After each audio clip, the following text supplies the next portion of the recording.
शिवसेनेपासून वेगळं होत राज ठाकरे यांनी स्वतःचा एक वेगळा पक्ष स्थापन करण्याची घोषणा केली।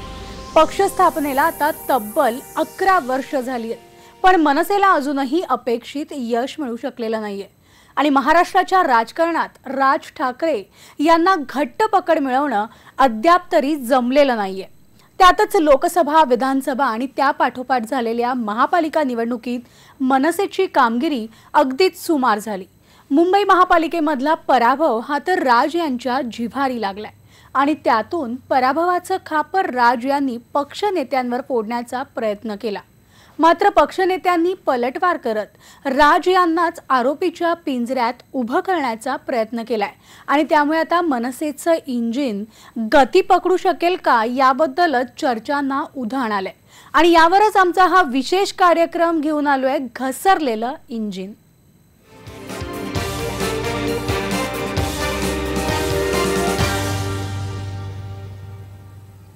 नमस्कार, मी मनाली आणि आमच्या या विशेष कार्यक्रमात आपल्या सगळ्यांचं स्वागत। खरं तर असं म्हणतात की यशाचे अनेक बाप असतात, अपयश मात्र नेहमीच पोरकं असतं। मनसेच्या पराभवाच्या बाबतीत सुद्धा काहीसं असंच घडताना आपल्याला दिसतंय। राज ठाकरे आणि मनसे नेत्यांनी पक्षाच्या पराभवाचं खापर परस्परांच्या डोक्यावर फोडलंय आणि त्यामुळे आता चिंतन राहिलं बाजूला आणि अपयशाचे धनी कोण यावरून मनसेमध्ये तू मैमै सुरू झाली आहे। आजच्या 11व्या वर्धापन दिनाला फक्त मी तुम्हाला एवढंच सांगायला आलोय, आज लोकसभा झाली, विधानसभा झाली आणि आता महानगरपालिकेच्या निवडणुका झाल्या। हा पाहिलेला पराभव हा तुमचा शेवटचा पराभव। राज ठाकरेंचं हे अगदी महिन्याभरापूर्वीचं विधान, पण त्याचाच त्यांना विसर पडलेला दिसतोय। कारण गुरुवारच्या पक्षाच्या मुंबईतल्या बैठकीत राज ठाकरे पराभवाचं सगळं खापर दुसऱ्या फळीतल्या नेत्यांवरच फोडून मोकळे झालेत। ग्राफिक्सच्या माध्यमातून पाहूयात राज ठाकरे आणि नेत्यांमध्ये नेमका काय संवाद झाला तो। राज ठाकरेंनी आरोप केला की पक्षवाढ आणि इतर विषयांबद्दलची माझी भूमिका लोकांपर्यंत पोहोचवण्यात दुसऱ्या फळीतले नेते कमी पडलेत। दुसऱ्या फळीतील नेत्यांनी त्यांचा प्रतिवाद केला। महत्त्वाच्या मुद्द्यांवर पक्ष भूमिका घेत नसल्याचं कार्यकर्ते तोंडावर बोलून दाखवतायत। निवडणुका जिंकायच्या असतील तर आपण मराठीसोबतच अन्य भाषिकांचाही विचार केला पाहिजे। राज ठाकरेंचं प्रत्युत्तर होतं, नाही, मराठीचा मुद्दा ही मी लोकांना दिलेली कमिटमेंट आहे, तो मी सोडणार नाही।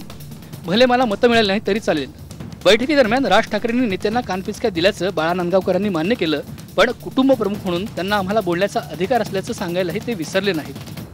आम्हाला काही कानपिचक्या दिल्या आहे, कबूल करायला मला हरकत नाही। आता फक्त तेवढं विचारून कानपिचक्या काय दिल्या, कारण ते कुटुंबाची बैठक होती, कुटुंबाच्या बैठकीमध्ये चालतात, तुमच्याही चालतात, त्यामुळे ते काय मी तुम्हाला सांगणारही नाही। मनसेच्या पक्षाच्या बैठकीत पहिल्यांदाच राज ठाकरे विरुद्ध इतर नेते अशी खडाजंगी झाली होती। गेल्या 3 वर्षांमध्ये पक्षातली जी अस्वस्थता होती ती या निमित्तानं बाहेर पडली असंच म्हणावं लागेल। पराभवाची मालिका खंडित करण्यासाठी राज ठाकरे खरं तर आता तरी आत्मचिंतन करतील आणि नव्या दमानं कामाला लागतील असं वाटलं होतं, पण त्यांनीही पक्ष नेत्यांवरच पराभवाचं खापर फोडण्यात धन्यता मानल्यानं मनसेचं यापुढचं भवितव्य नेमकं काय असेल हे वेगळं सांगायला नको। व्हिडिओ जर्नलिस्ट बाळकृष्ण शेट्टी सोबत विवेक कुलकर्णी, IBN लोकमत, मुंबई। आणि याच विषयावर चर्चा करण्यासाठी आपल्या सोबत आहेत ज्येष्ठ पत्रकार संदीप प्रधान। आपण पाहिलं खरं तर संदीपजी, राज यांचा करिश्मा हा संपलाय म्हणायचा की त्यांची कार्यपद्धती नेमकी चुकली आहे, नेमकं काय झालं? राज ठाकरे यांच्या निवडणुका हारण्याचं सर्वात मोठं कारण असं आहे की त्यांना असं वाटतं की जे 20 वर्षापूर्वी बाळासाहेब ठाकरे यांनी केलं ते आज ते करू शकतील असं आहे। राज ठाकरे यांच्याकडे करिश्मा आहे की नाही, तर निश्चितच त्यांच्याकडे करिश्मा आहे। त्यांचं आकर्षण असणारा एक वर्ग या समाजामध्ये आहे की नाही, तर निश्चित आहे, पण त्या करिश्म्याला पक्षांतर्गत बांधणीची जोड असायला पाहिजे। राज ठाकरे यांनी आपला पक्ष स्थापन केल्यापासून गेल्या 10-11 वर्षामध्ये 12 वर्षामध्ये पक्ष बांधणीकडे फारसं लक्ष दिलेलं नाही, त्यामुळे त्यांचा पक्ष हा विस्विशीत झालेला आहे। त्यांच्याकडे जो युवक पक्ष स्थापन केल्यानंतर आला होता त्याला त्यांनी कुठलाही कार्यक्रम दिला नाही, म्हणजे जो कार्यक्रम दिला तो तोडफोडीचा दिला। तो तोडफोड केल्यामुळे काही कार्यकर्त्यांवरती केसेस पडल्या, त्या कार्यकर्त्यांना आता कोर्टामध्ये चक्रा मारायला लागतात, त्या कार्यकर्त्यांची कोणीही विचारपूस करत नाही, त्यांना वकील देत नाही, त्यांना त्यांच्या स्वतःच्या ताकदीवरती ह्या केसेस लढवाव्या लागतात आणि त्यांची ससेहोलपट होते. अशा पद्धतीचा विध्वंसक कार्यक्रम जेव्हा तुम्ही कार्यकर्त्यांना देता तेव्हा बरेचदा अनुभव हाच आहे की कार्यकर्त्यांची अत्यंत त्याच्यामध्ये ससेहोलपट होते, त्यांना काही त्याच्यातून हाती लागत नाही, पोलिसांचा कायम त्यांच्या मागे ससेमिरा लागतो आणि त्याच्यातून कुठलाही पक्ष वाढीसाठी होत नाही. पक्षाच्या कार्यकर्त्यांना सकारात्मक कार्यक्रम द्यायला पाहिजे. अगदी खरं आहे. म्हणजे जसं तुम्ही म्हणालात, परंतु आपण पाहिलं तर गेल्या काही निवडणुकांमध्ये मनसेकडे खरं तर पराभवाची मालिका सुरू आहे आणि मुंबईमध्ये मनसेला गेल्या निवडणुकीत तुलनेनं खरं तर चांगलं यशही मिळालं होतं, पण ते यश जे आहे संदीपजी ते मनसेला टिकवता आलेलं नाहीये. नेमकी याची काय कारण आहेत? मला असं वाटतं की मुंबईमध्ये बाळा नांदगावकर यांच्याकडे निवडणुकीची जबाबदारी सोपवली होती मुंबई महापालिकेची, पण प्रत्यक्षामध्ये तिकीट वाटप करताना नितीन सरदेसाई यांच्या माध्यमातून तिकीट वाटप केलं गेलं आणि त्यामुळे कुठेतरी बाळा नांदगावकर आणि सरदेसाई यांच्यात एक विसंवाद निर्माण झाला आणि त्याचेच परिणाम किंवा त्याचेच पडसाद हे काल परवा जी त्यांच्याकडे मिटिंग झाली त्याच्यामध्ये उमटलेले आहेत. अधिकारी संदीपजी, आमच्याशी बोलल्याबद्दल धन्यवाद. आपण पाहिलं की एकतर नेमकं हे इंजिन जे आहे मनसेचं इंजिन हे नेमकं का घसरलं याची कारणं आपण खरं तरी आमच्या कार्यक्रमातून शोधतोय. मनसेमधील पराभवाच्या तू मैमे वादातला ट्विटर अंक सुद्धा समोर आलाय. याविषयी सुद्धा आपण पाहणार आहोत, पण एका ब्रेक नंतर.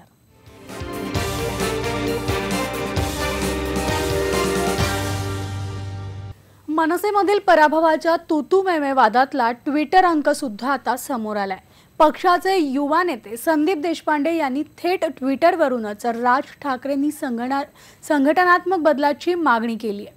तर त्यांचा रोख विशेषतः दुसऱ्या फळीतल्या नेत्यांवर दिसतोय आणि त्यामुळेच मनसेमध्ये नेमकं कोण कोणाला बदलणार हा मुद्दा आता पुन्हा एकदा चर्चेला आलाय.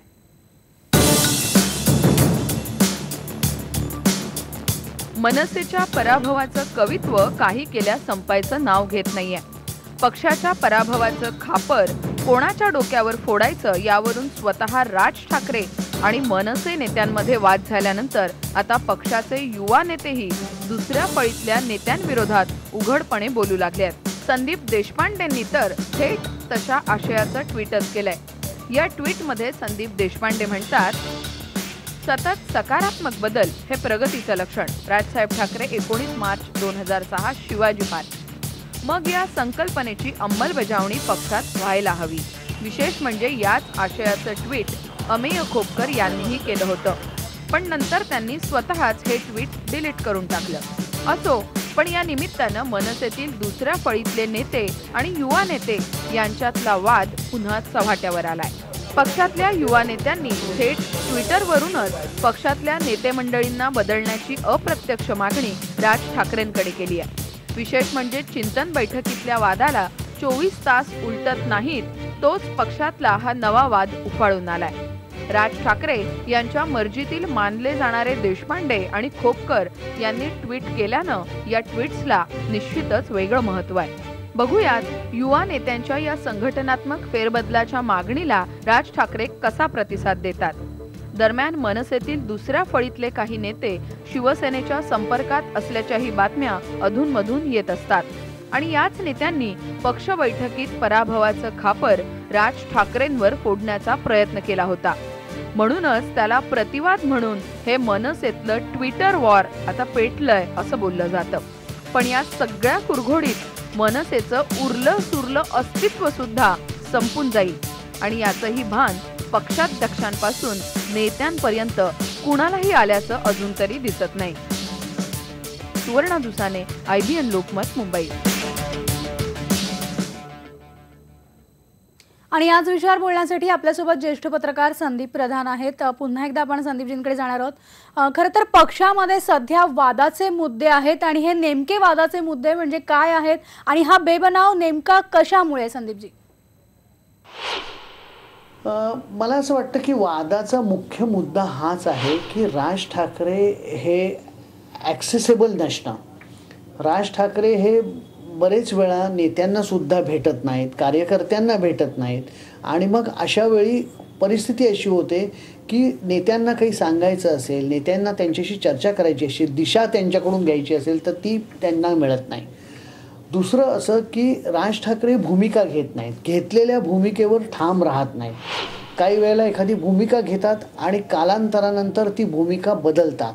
तर मला असं वाटतं की या सगळ्याचा जो काही विपरीत परिणाम आहे तो राज ठाकरे आणि त्यांच्या नेत्यांच्या संबंधांवर झालेला आहे. अगदी बरोबर आहे संदीपजी. ही चर्चा आपण खरं तर अशीच सुरू ठेवणार आहोत. त्याचबरोबर राज ठाकरे नेत्यांना सुद्धा भेटत नाही अशी सुद्धा वारंवार त्यांच्यावर टीका केली जाते. याविषयी सुद्धा पाहूयात पण एका ब्रेक नंतर.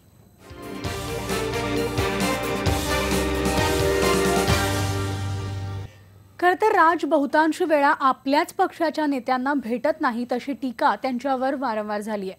अर्थात उघडपणे कोणत्याही नेत्यांनी आग ओकली नाहीये, पण बहुतांश नेत्यांनी राज ठाकरे यांना रामरामच ठोकलाय.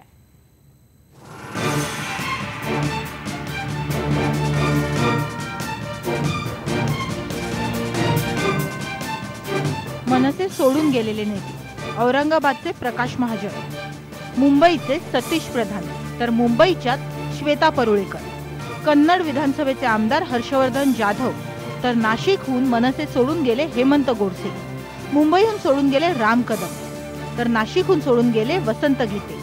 नाशिकचे पहिले महापौर यतीन वाघ यांनीही मनसेला रामराम ठोकला. तर माजी आमदार प्रवीण दरेकर असे काही प्रमुख चेहरे सांगता येतील ज्यांनी राज ठाकरेंना रामराम केला. तर 2006 साली मनसेची स्थापना झाली. नव्या पक्षाला लगेच भरघोस यश मिळणं हे खरं तर कठीण आहे आणि हे सत्य जरी असलं तरी पराभवाची मनसेची मालिका संपण्याची चिन्हच दिसत नाहीयेत. आणि पाहूयात आमचा हा स्पेशल रिपोर्ट.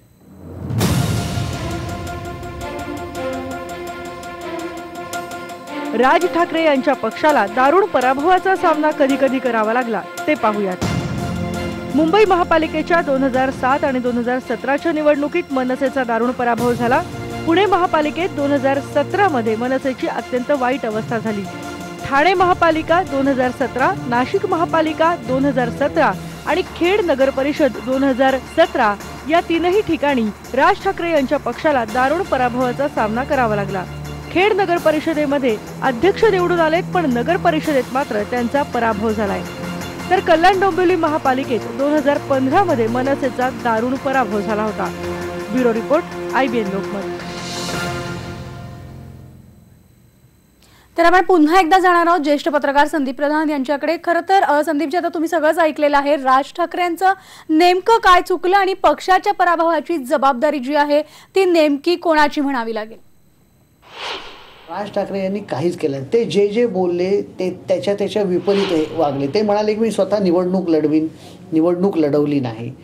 दुसरं असं की त्यांनी जी काही कामं झाली असं दाखवलं त्याचा सुद्धा लोकांनी स्वीकार केला नाही. किंबहुना जी कामं झाली असं त्यांनी दाखवलं त्याचं ते इतक्या ऐन वेळेला त्यांनी दाखवलं की त्याचा जो इम्पॅक्ट पडायला हवा होता लोकांवरती तो सुद्धा झाला नाही. नाशिकमध्येही त्यांना यश मिळालं नाही, मुंबईतही त्याचा फायदा झाला नाही. त्यामुळे थोडक्यामध्ये मला असं वाटतं की आपल्या अचूक टायमिंगसाठी ओळखले जाणारे राज ठाकरे यांचं या निवडणुकीमध्ये आणि गेल्या काही एक वर्ष दीड वर्षामध्ये मला असं वाटतं पूर्णपणे टायमिंग चुकलेलं आहे. आणि ह्या